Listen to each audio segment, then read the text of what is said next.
مواطن الدعاء في الصلاة 7 كلها يجوز لك فيها أن تدعو. أول موطن بعد تكبيرة الإحرام قبل القراءة اللي هو دعاء الاستفتاح كذا، هذا دعاء.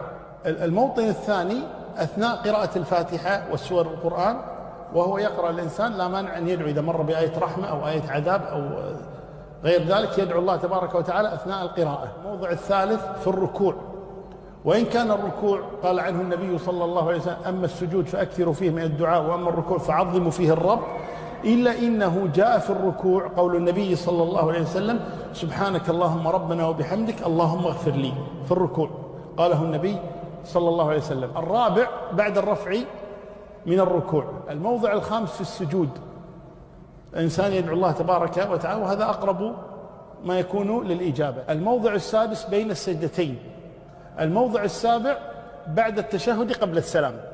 Generalno, dio učenjaka, od kojih je šejh Sam bin Baz, rahmetullahi alejhi, smatrali su da se može doviti i na farzima na svom maternjem jeziku.